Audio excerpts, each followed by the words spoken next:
Welcome to Toffee Blue View, your source for all things Everton. I'm Gerry. David and Max are here. So, guys, we need to talk about preseason. All right? Not because preseason is the most important thing in the world, because when you watch a preseason game and you expect to do all of your analysis and get super serious about it, you're probably going to have an ulcer in the first 3 games, okay? Because the preseason is frustrating to watch, always. And it doesn't matter what sport it is. Does not matter. Everton started off with a friendly against Erdning in Austria. I've seen them listed as a 5th division team. I've seen them listed as a 7th division team. I've also seen them listed as an amateur team. Bear that in mind. Everton put 22 past them. It looked like a FIFA game. Just saying. I felt like everyone scored. They didn't, but yeah. Next game was against Bury, and that was tighter. That ended up 1-1. And in Portugal, at the Algarve Cup, they drew with Lille 0-0, but then had a little shootout where not everybody took a good pen. Then Porto lost to Porto 1-0. So, guys, do we watch these? Do we put these as a premium? How do we feel about the performances so far? Max, you said yeah. You wanna start off? Well, to put it lightly, the first one was a bit of a piss take, wasn't it? Really, and then I've heard that the players were even, not the most pleased to be over there. But in terms of the other one, the Bury one I found quite interesting because it was, obviously the first time we've got a Marco Silva side at Everton coming up against English opposition, and I think obviously Bury give Liverpool a good game and were quite solid and compact against Liverpool, and they were very much the same against Everton. So in that regard, it was a good test, and I just found it strange because similar to the Bury game and the Lille game, we seem to give a lot of squad players run-outs, which I don't know whether that means he's just getting a feel for his squad and he's thinking, who am I going to keep and who am I going to get rid of? But that's something that I've picked up on that I've found quite interesting. But obviously the Porto game was the one where everyone kind of, sat up a little bit and thought, we're playing some good football. We kind of faded out. And, you expect that from pre-season games because obviously they're not quite near fitness yet. But I think there was more positives came from that Porto game, and there's more to look forward to, definitely. David, what do you think about all this? The first game should just be written off completely because it wasn't a competitive game. It turned into a farce for numerous reasons. So then you go on to Bury, and that there was a lot of groaning, I thought, over that game. And the Bury's goal looked to be a little bit of a mistake for me on our part in terms defensively, but the issue is, I've said it before, I just think there's no place for real in-depth analysis of these games because they are literally fitness exercises. Bury, for example, was the first pre-season. Then we had the 2 abroad against decent sides, another good run-out, tight games. I was a little bit unhappy with the amount of friendlies we actually had scheduled. I know we brought another one in there somewhere in the mix in France. I think it's against Max Rennes. Yeah, I'm glad because we seem to only have about another 2 or 3 left after that, and I don't think that you can see from the performances so far that they're not up to speed fitness-wise. So I'm glad we've got another one in there, but I don't think we've learned too much about the team, and I don't think we should be looking too much into it. You go back 20 years ago, you wouldn't have it's because we're in this kind of 24-hour breaking news kind of social media environment that everything's getting analysed. But 20 years ago, these wouldn't even make the back. Would they make the back newspapers? I don't know. You wouldn't even know the results, would you? So I think just a little perspectives needed with them. I got to be honest. I put these games on like a high priority. I figure out how I can watch them, and I watch as much as I can with them. Mainly because I don't have a lot of football in my life right now. Yeah. Because World Cup's over, and trust me, there was a ton then. All right. And after that, there was a short bit where the only football in my life was watching First Team Juventus on Netflix, which is an excellent series, by the way.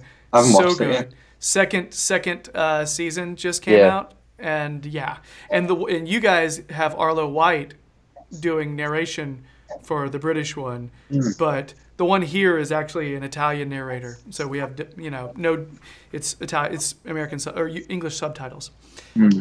So I get psyched just watching these. It's some of these players I haven't gotten to watch much at all. I haven't gotten a lot of Kieran Dowell time. Watching him play with some of the other guys.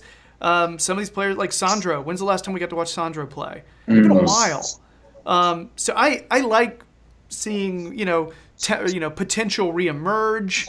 And also it's good to get an idea about some of the players. How out of it did they look?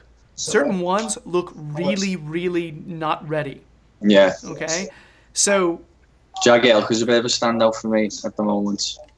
Oh, yeah? I think he not a standout player. I mean, in terms of looking really not at the races. But I don't know if maybe it's age for him. It takes longer now to kind of get the body up to speed. I'm not sure.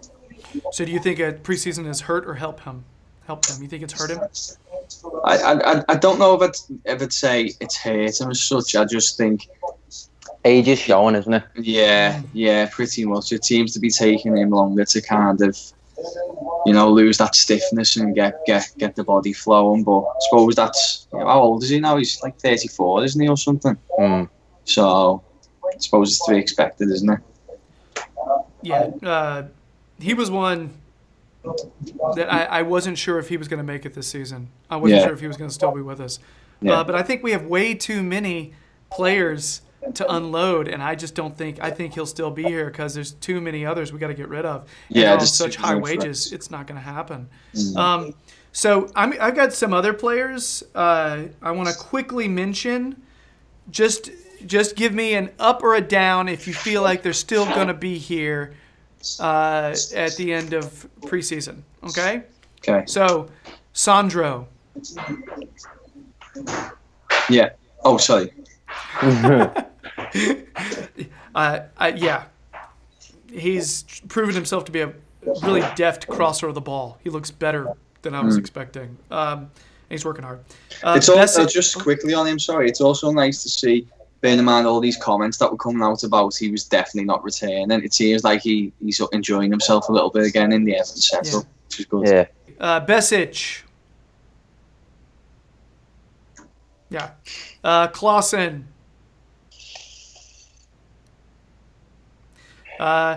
Dowell. Vlasic. I don't know. I'm thinking loan. I'm thinking he's going to go out on loan. Yeah, possibly. Anthony Robinson. I think he's going to go out on loan again. I think he looks good. I don't think they're going to sell him. I don't think either. Obviously, he had the Berry, wasn't it? Where he had it wasn't. Was it? Was it Lille? Where he had Lille, yeah. And but I think we'll keep him on the books, definitely. I agree with that. I just wasn't sure if he'll stay. I thought he might go on loan again to Championship. So especially if we're buying Digne. So we'll see about that. Schneiderlin. Stecklenburg. I think we'll keep him. Yeah, we'll keep him. I think we need him. We need him back up. Yeah. We do need some kind of backup, right? Ashley Williams. I don't know. I think his game against Berry wasn't too bad. I didn't think. So I've just got this kind of gut feeling that he'll stick around. Keane. I think he'll stay, but he's not played great. Morales. It does seem like Silva may like him. Yeah, that's exactly what I was going to say. You know? I don't want to even talk about Morales. Martina. Connolly. I think he'll go on loan. I think he'll go on loan again. But I like the kid. You know?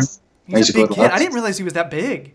I didn't know that. Nias. Davies. Pennington. Those are all the ones that I thought there may have a little question mark. Yeah. Right? So remaining preseason games, we've got the Rennes game. I think that's what you said. But the next one is Blackburn. That one's tomorrow. Yeah. Yeah, Thursday. Yeah. And at some point there's Valencia, right? Yeah, I think that's our last. That's the final one. So that's 3. Is that all we got left? Yeah. All right. And we only just put that men's one in, obviously, last week. So it's a good thing we got that in. I've heard some conspiracy theories that it's because we're going to sign Ben Sabaini from Rennes. So, I wouldn't mind him if we're signing another center back, just saying. Yeah. All right. So I guess that's it for our preseason so far. It is at this point where we are going to say so long to Max because he has a life. Congrats, Max. Just saying. Aye. Congrats on the life. No. So if you're digging the videos, please subscribe. Check out Max's stuff on the Toffee Blues website. You can also check out David's stuff on the Toffee Blues website, but you could also just keep an eye on the Twitter pages for both of these guys so you know what they're doing. Okay? I guess that's it. Max, thanks so much, man. We'll see you later. David, sorry you got to hang out a little longer. All right? No danger. No danger. I'll have you, Gerry. All right. Bye.